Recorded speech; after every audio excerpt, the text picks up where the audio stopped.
Hello and welcome to Some of My Friends Read Comics. We've got Vince. By the hammer of Thor. Wait, what? We've got Chris. I don't have something better than that, I guess. He really threw me. Yeah, that threw me too. Okay, so welcome to the show. Today we're reading Wonder Woman. So, Vince, what's with the Thor quote? Old gods, old times, different world. I immediately went to Thor because it kind of this book we're doing kind of reminded me of Thor, except Thor was a lot better. All right, great. Don't hold back now. Yeah, we're reading some Wonder Woman, mainly because the new movie's coming out, but also because I've never actually gone and read any of the old Wonder Woman stuff at all. Specifically, we were reading a run from 1987, right after DC had their big crisis where they kind of reset all the continuity. They left Wonder Woman out of it for a couple years, and George Perez stepped in and had a plan and had a run for how long? A decent chunk of issues, right? I think like 30. He was the plotter or writer for about 55 issues or Wow. so about 4.5, 5 years. He only drew it for about a year and a half. Gotcha. So yeah, okay, he did the art for about a year and a half and just kept on plotting it. Even these ones here, it's who's the guy who did the script? Greg Potter did the actual writing. Then Lin Wein showed up in issue 5, creator of Swamp Thing, and the other guy left. You know, the thing that we definitely needed more of was more of George Perez's plotting and less of his art. That's what the problem was with this book. I'm holding nothing back. I mean, I'm going to be honest with you. This story is cool, but man, these comics have some pacing issues. I fell asleep during every issue. Here. I literally fell asleep reading every issue. Just nodded off. I'm like, I can't do this. I kept looking at my wife, and I'm like, I want to like this Wonder Woman book. I can't do it. Like, it's just, this is rough. Yeah, but the art's nice. The art is beautiful, man. Especially, there's this one villain, especially that pops up called Decay, who is just like this rotten old banshee that's like making everything like wilt away. And man, that was really. He's got great. Some real arcane powers. A lot like Arcane. This is a Vertigo book, guys. By the way. What? It's Karen Berger, the person who headed up Vertigo, is the editor of this book. And it shows. I don't think it shows. It's just kind of dense. I don't know. All right, we're talking a lot here. Chris is the one who... did you recommend this, or did we just kind of decide we were I said I wanted to read Wonder Woman, and Chris picked the best. I see. All right. Chris... I don't know if it was the best, but it was the most representative of what I think the movie will probably be. So right. I think that's definitely accurate, because they're kind of doing the story of... All right, so let's just go back to the beginning, talk about what this whole story is about. All right, issue 1. Can we just skip issue 1 for now? It's like the whole history of the gods, and there's no fucking Wonder Woman in it. There's no one like Wonder Woman. No, she shows up after it's a size and a half issue, which is like 36 pages, and Wonder Woman doesn't show up till page 28. It's really and it doesn't give me any reason to like care about. The what are Hippolyta and Ares. Her people are the Amazons. There's also the Greek gods are major characters in issue 1. Well, yeah, they are major characters. Ares is the god of war, and he's like the big bad guy for this thing. And he's like, I'm evil because I am, and I'm gonna do bad things. And they say, well, we're gonna make these Amazons, and well, I had a hard time following all this, but I don't understand this. You're all supposed to be comic book fans, and you're so stymied by Greek mythology. Like, oh, it's not that the mythology bothers me. It's just that there's like it's not well written mythology. It's like if you're gonna take mythology and sort of transfer it over to the pages of a comic, write a story around it that like is engaging somehow. This just wasn't engaging. It was like Clash of the Titans, but worse. Like Clash of the Titans, but worse. I don't understand that, unless you're talking about the 2012 sequel. I did not like the Harry Hamlin one either. Ugh. No, but it was almost podcast is over. No. Here's Shots my fired. thing. It felt like a list of facts, and this is my problem with the whole book in general. It felt often like just a list of facts. Like, this is happening, now this is happening, then this is happening, and it was just like trying to kind of do too much without really giving me anything interesting to latch onto. But you know what? Let's keep going. You can keep disagreeing with us as we go. That's okay. Vince and I know what's really up, right, Vince? Yeah. Now Vince feels bad. Well, no, I think the problem is it was hard for me to latch onto a character. Yeah. For a lot of this, the art's really cool. It's got some cool ideas, but Diana or Wonder Woman throughout the book is kind of not really. You're not really close to her. You don't really get her deal. And even like the anchor characters of like the human characters of like Steve Trevor or Etta Candy don't really have anything to latch onto.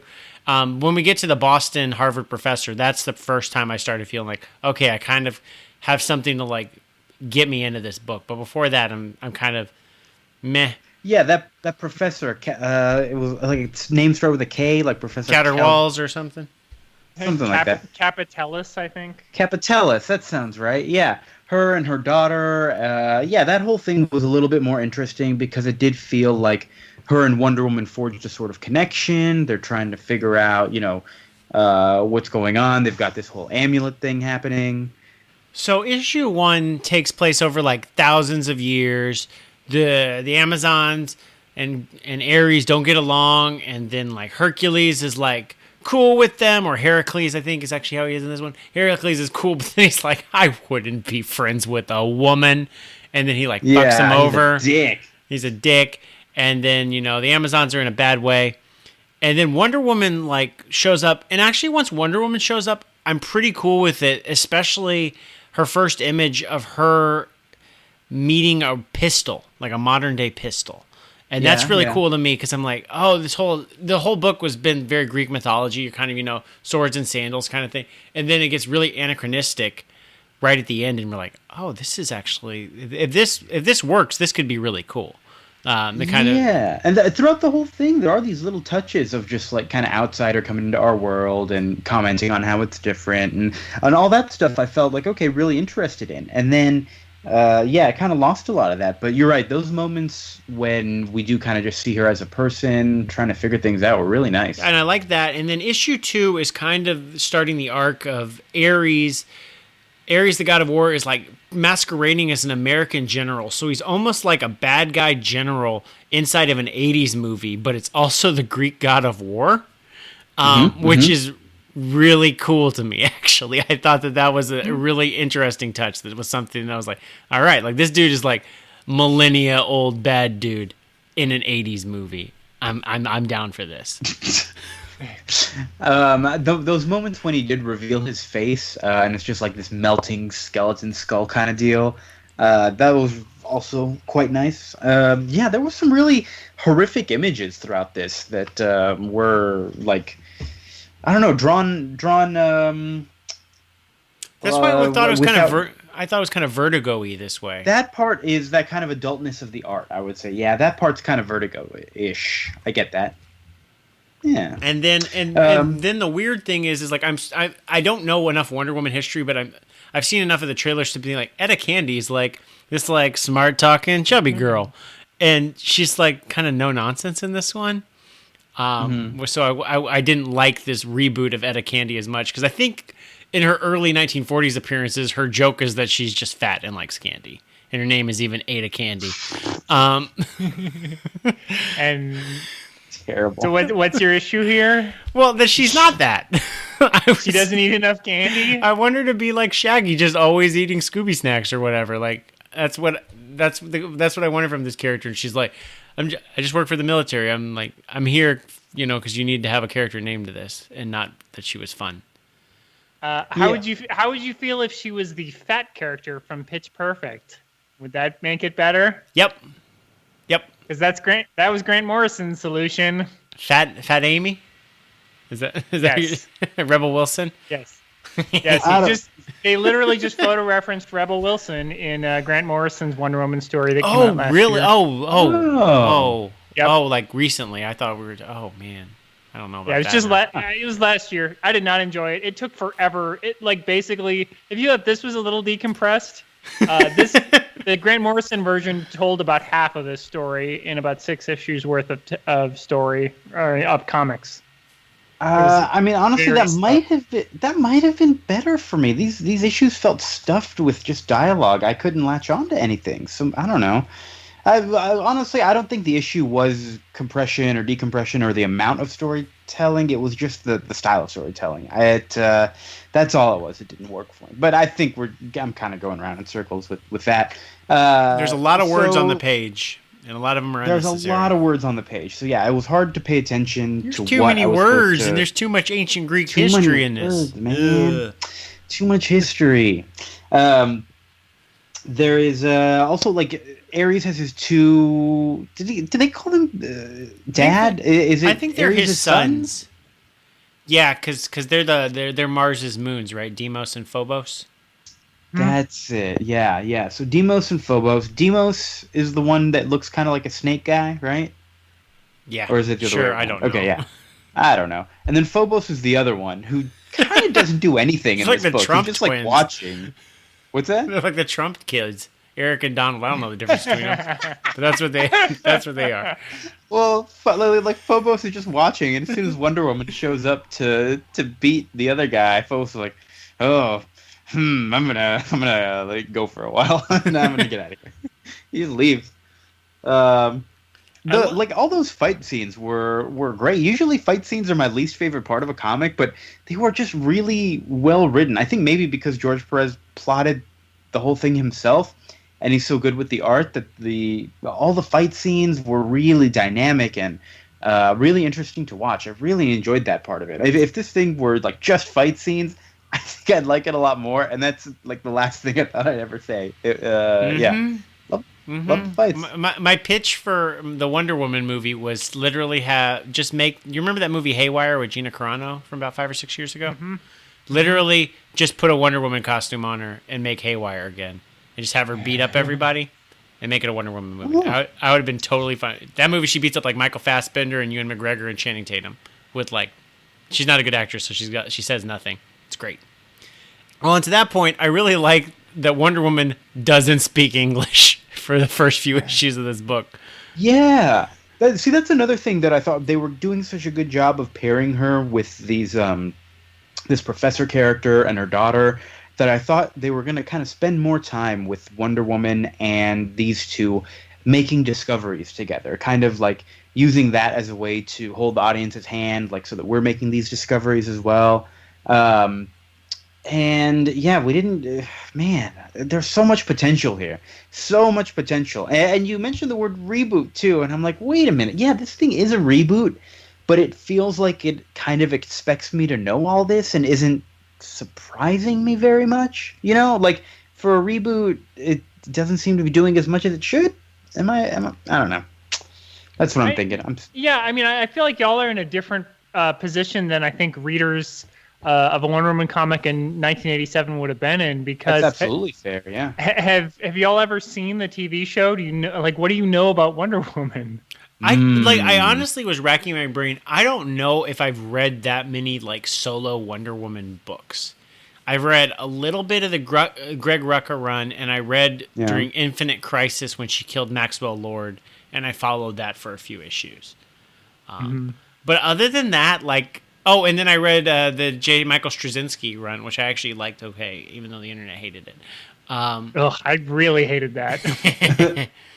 That's the extent of my knowledge of her, aside from like Justice League Unlimited. I know her in a team context. I don't really know her in a solo context. Yeah, same for me. Yeah. So, I mean, I assume, this is coming out, 8 years after the TV show ended. Mm-hmm. That was, I think, a lot of people's knowledge of Wonder Woman was really based on that. And so that show, it didn't, the gods couldn't appear because it's a TV show, and their budget did not include like lightning effects and stuff like that. They didn't have those Clash of the Titans budget. No, they didn't have puppets or claymation characters. But the main characters, though, the characters we are introduced to, Steve Trevor, Wonder Woman's mom, and some of these other characters. I feel like that's crossing over from the original series and the comic that also, was that inspired the TV show. And then Vanessa and her daughter and some of these other characters that sort of get more of a focus after the first 2 issues. They're more original creations. And I also think Phobos and Deimos, or whatever his name is, are also relatively original characters. They might have been like Golden Age characters at some point, but if they were, they've been totally changed. Okay. And to that point, what they're doing for the movie this time around. That's the whole Steve Trevor storyline. Do we know who the villain is for the movie? There's a Nazi dude, and it's it's that guy playing a Nazi. Yeah. Or I guess not a Nazi because it's World War I for this. Pretend to be surprised when it turns out he's possessed by Ares, I guess. Oh shit, that is going to happen, isn't it? Yeah. I was about to sit down and watch the 2009 Kerry Russell animated movie with Nathan Fillion as Steve Trevor. I heard that one was pretty good. I'm assuming it's probably this. It's perfectly fine. It's also a retelling of this story more directly. Like, it literally involves Nathan Fillion's jet crash landing. It also has more humor, I guess, than this series. This series does have a little bit of humor, but it's a little leery and weird. Mm-hmm. Yeah. There was some weird stuff going on with what were those? I wish I'd written some of these moments down. A lot of just strange little characters. Right. All over the place. And I feel like a lot of the jokes are like, look at your costume, like you look like a prostitute kind of jokes. It's just like, this is a little weird. There's a lot of lamp shading in this one, as there tend to be in these kind of reboots sometimes. Like, she's got to wear this costume, but even though it's an American flag, but how would she know to wear an American flag costume? Isn't that silly? I don't understand. George Perez mentions in one of his little introductions or in the letters page or something, he's like, don't worry, we'll explain why it's an American flag. I'm like, I don't see an American flag here. And they also don't really, do they explain it really? Because it's just, they don't even explain it. It's just one of those things. There's a lot of seeding, like the gun being, why is there a gun on Paradise Island? It's basically seeding that, Hippolyta, Diana's mom, went to Earth, to man's world previously, and that's what they're not telling you. But it's like, clearly this will happen. They're going to set up some World War II adventures. So I have a question, right? So the gods created the Amazons, this race of women. Do gods know how people work? Like, you can't just make women. They have to have men if they want to have these things keep going. Or do the Amazons? They gave them the power to make things out of clay, and that's how Wonder Woman's made. Oh, that's right. Okay. Yeah. Although Azarello wrote in something. Did Zeus bang Apollina or Hippolyta, or did he rape her or something? It was something screwy that people got mad about. It's that, she's that was all a lie and everything is fake because DC Comics has to show that only idiots believed our own stories. Dr. Light wasn't some funny comedy villain. He was a mass rapist. Whoa, so many DC characters turn out to be secretly mass rapists. But anyway. The one thing I would say that has aged really badly about this comic is that it comes out a little bit after The Dark Knight Returns. And boy, does it love newscasters reporting exposition. Fuck that shit. I wrote that down too. I hate newscaster exposition. It's like, oh my God. There's a lot of it just across. And there's a lot of it even in JLI. I mean, the 80s love to just have newscaster exposition to start off issues, and like pages and pages of it, and it's not even recapping what happened in the last issue as much as it is just kind of giving you unnecessary information that doesn't pertain to the story. Right. I could do without all this. This reminds me of when Bendis took Nick Fury off the table for a few years in Marvel Comics just so no one could use him as exposition bot. Because people would just go like, "Hey, Nick Fury, what's up? Let me tell you about the plot that we've got to have here. Give me 3 pages." And so everybody was just doing that and abusing that in the 90s and early 2000s Marvel. And they said, no more Nick Fury to get rid of that same thing. So I thought it was that he got so far behind on Secret War. On Secret War? Like, I'm going to make up a reason for this. Oh, well, that could be it, too. I was just going to say... I think that was the art, though. That was the art, yeah. Bendis can shit out 17 books in a month. It doesn't matter. Yeah. If they're good or not. And even Secret War wasn't good, but that's okay. We still love you, Gabriel Delato. I thought Secret War was great, man. I loved it. Yeah, especially when it jumped ahead 2 years in Marvel continuity halfway through.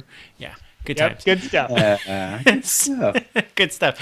But yeah, there's would-be writers out there. If you're looking for writing advice from episode 55 of Some of My Fred Marines comics, don't use newscaster exposition.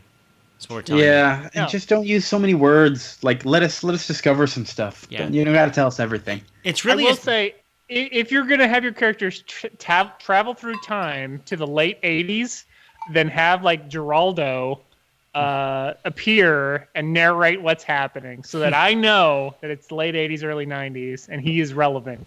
Oh, I was gonna have a Donahue part where Donahue was interviewing people in his audience about Wonder Woman, and that's how they would come up. I feel like that's how they come up with Wonder Woman's name. I wonder what this woman's name is. We should call her Wonder Woman.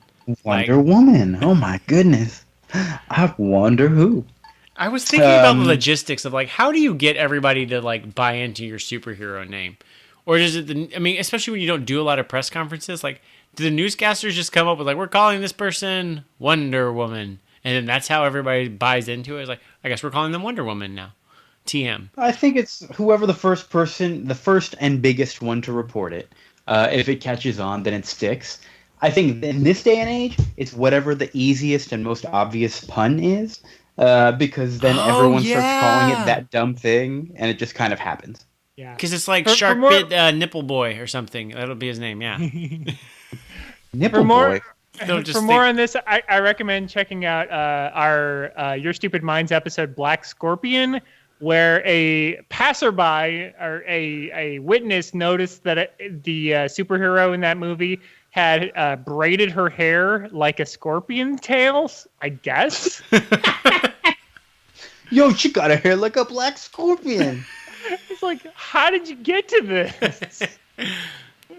Because didn't in Man of Steel, didn't they stupidly come up with his Superman name the same way? The news people came up with it? I think they did. I don't know. I know Smallville had that S on his chest stand for the Kryptonian symbol for... That's unnecessary. House of Jor-El. Unnecessary. I am watching Better Call Saul this season, and he finally started calling himself Saul Goodman, because that's a fake name he comes up for himself in season 3 of the show. So I'm a fan of taking your time with it. The first stupid storyline doesn't have to have people go, what do we call her? Oh, I've got it. That's a little too hokey for me. This thing for me just kind of feels too old, and it's not a classy move if you're call me Wonder Woman. Yeah, that's not classy either. That's I do like in the beginning of issue 4 though, where they have this huge fight in the middle of Boston between her and this decay monster. They're both just shouting ancient Greek at each other, not even modern Greek, but ancient Greek. And I'm thinking, this is gonna be fucked up for the people newscasting around this and just watching it. This is just random one, human-sized person fighting a giant monster and just wrecking shit. I will say, issue 4 of this series is really good. Yeah, I know good. This is where it picked up. Made fun of it to this point. I agree.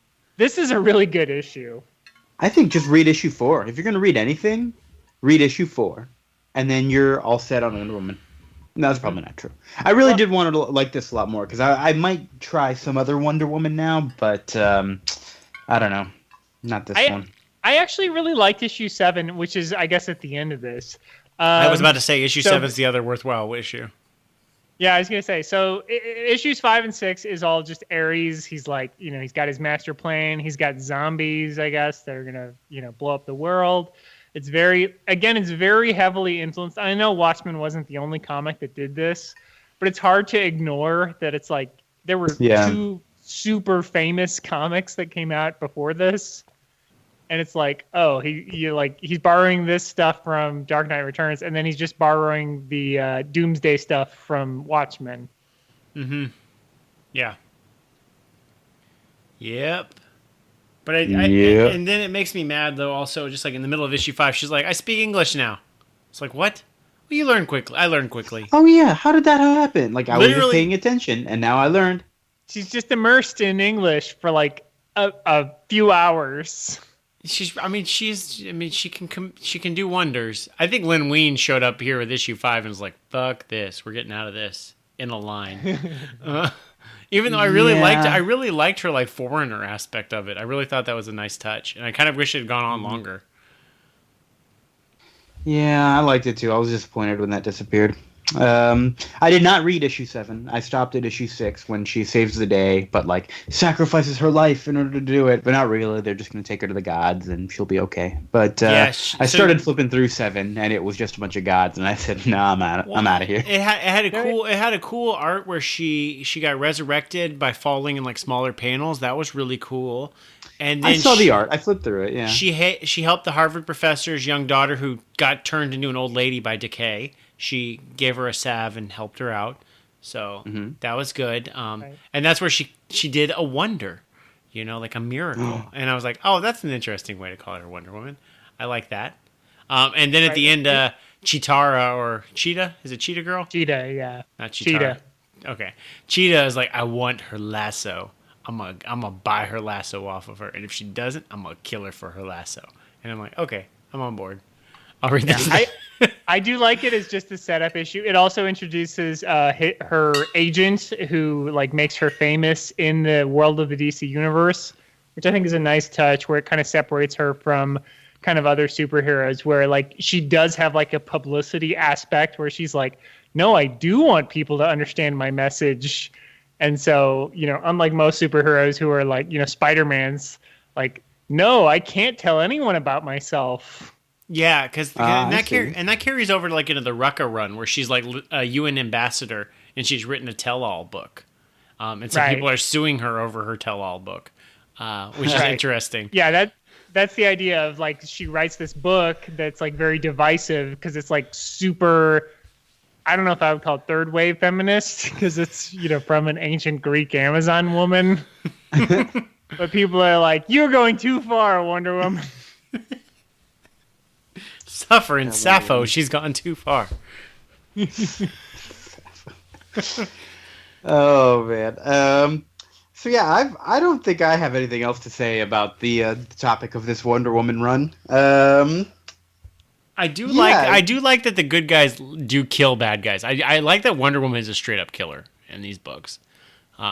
She doesn't mince words. Like when her and Steve Trevor, they're all soldiers. Like they kill all the bad guys. And I really appreciate that. Or at least I don't appreciate it, but it stands in stark contrast to most superhero comics I usually read. Maybe the other problem for me, guys, I just realized, my other least favorite thing after gods in comics is military in comics. That also just bores me. So gods and guns, you just don't like them. Gods and guns. It was just a little too much, man. Although, you know what? Is that a story already? Gods and Guns? I'm gonna write that. I think that'll be good. Yeah, you're the guy that should be writing that. I am because I hate the stuff. I hate the subject matter, so I'm gonna make sure that we tell the most interesting version of it, so that dumb shits like me will not fall asleep when we're reading the comic. And the other, I will say that the aspect of like she's not afraid to kill does get turned into terribleness when DC Comics become terrible in the 2000s. When Jeff Johns, writer of Wonder Woman, takes over the DCU. Yeah.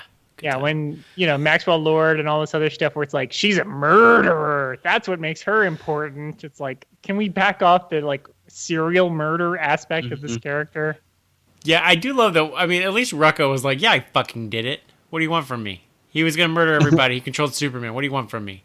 And everybody's like, she's a murderer. And I'm like, yeah, she's a soldier. She's been raised for thousands of years to kill bad guys. And like, yeah, she's fine.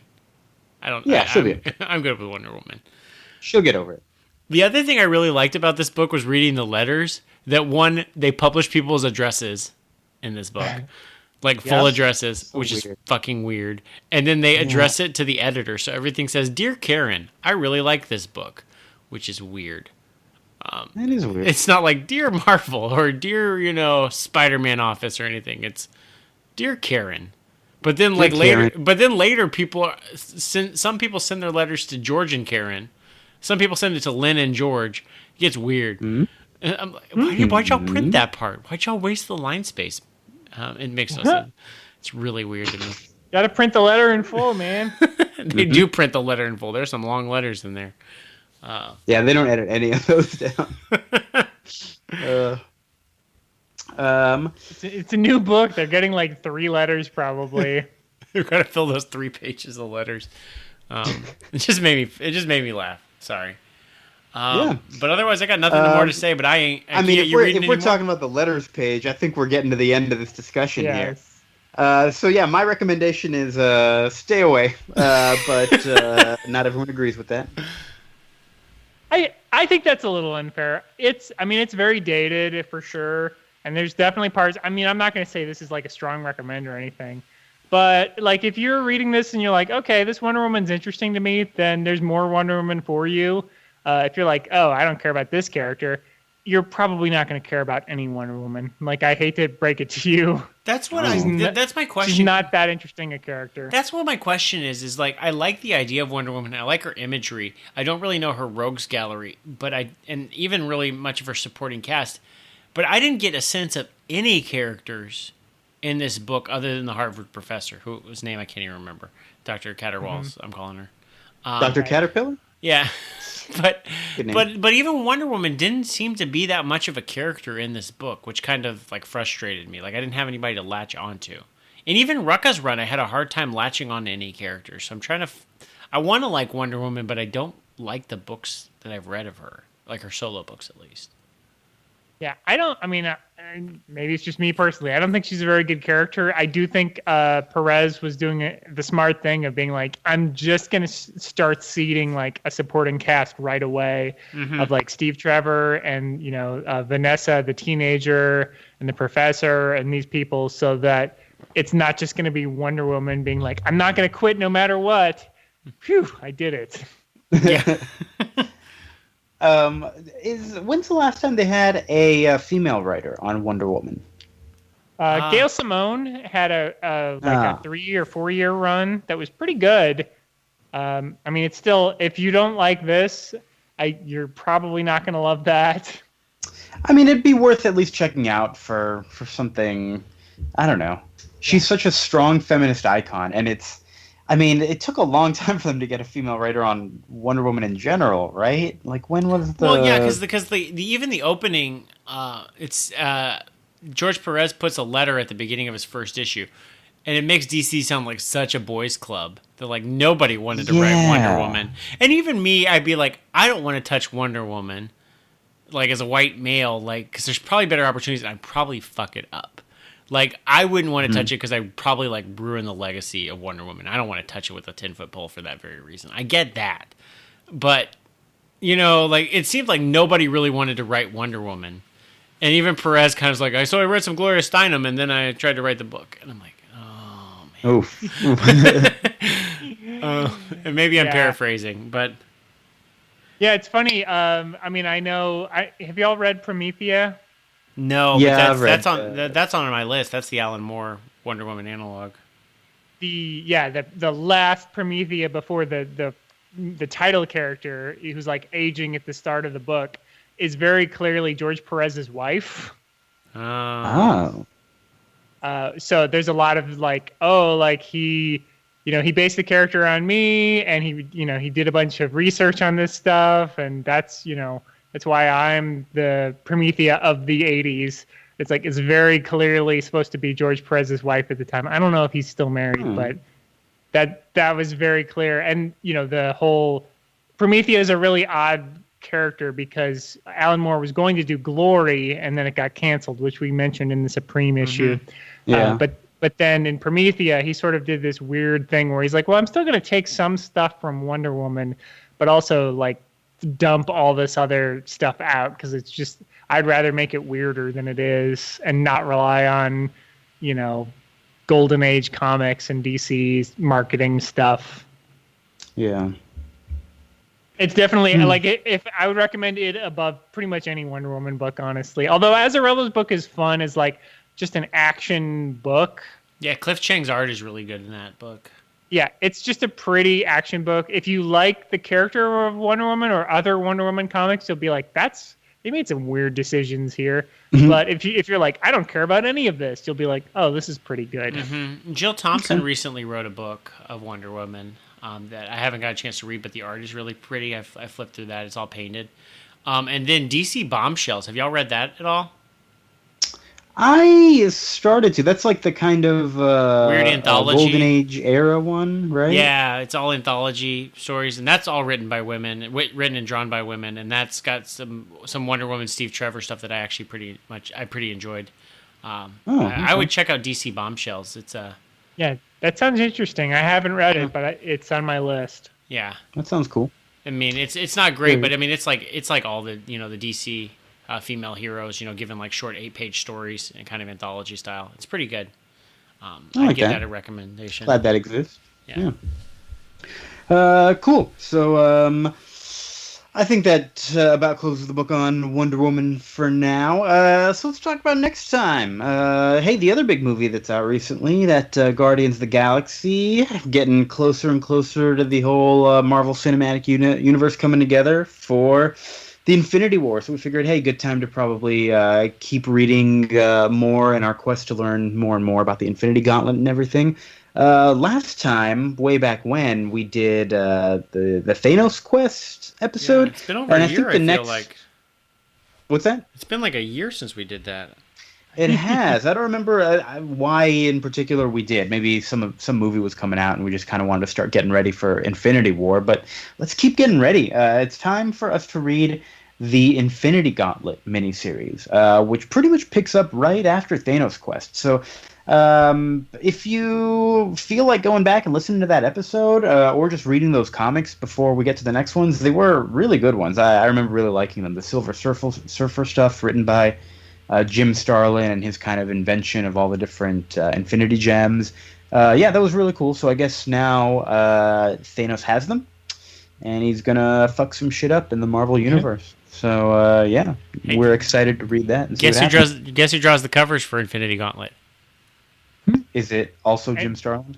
No. No, who is it? Christina? George Perez? Yep. Ding, ding, ding, ding, oh. ding. I had no idea. Oh, you know what? Maybe I did know that. I didn't know that. I'm just looking at it. I'm looking at Marvel Unlimited right now. So it's there if you have Marvel Unlimited. You can check it out right now. I think he does the interiors for the first 2 or 3 issues, but then he has to quit. Oh, okay. Does Jim Starlin do any of the art? He does the writing. I don't think Starlin does any of the art, unfortunately. Oh, he's just writing it. Okay, that's all right. I'm excited. But Ron Lim, who is the artist for Silver Surfer, replaces Perez whenever he has to leave. Oh, I like Ron Lim. Okay. He's fine. Yeah. All right, very good. All right, so join us next time. What? I can't remember his name now. Galactus is on the cover of issue 5. Fuck yeah. Is that whose name you were trying to remember? Galactus? Yep, I couldn't remember. I was like, Gradius is not right. Wow. Gradius? That's right. It's over. It's probably just having a stroke, so it's time to end the show. Can't remember Galactus's name. If I can't remember Galactus's name, call help. Yeah, exactly. Good night, everybody. We love you. Thanks for listening. Bye.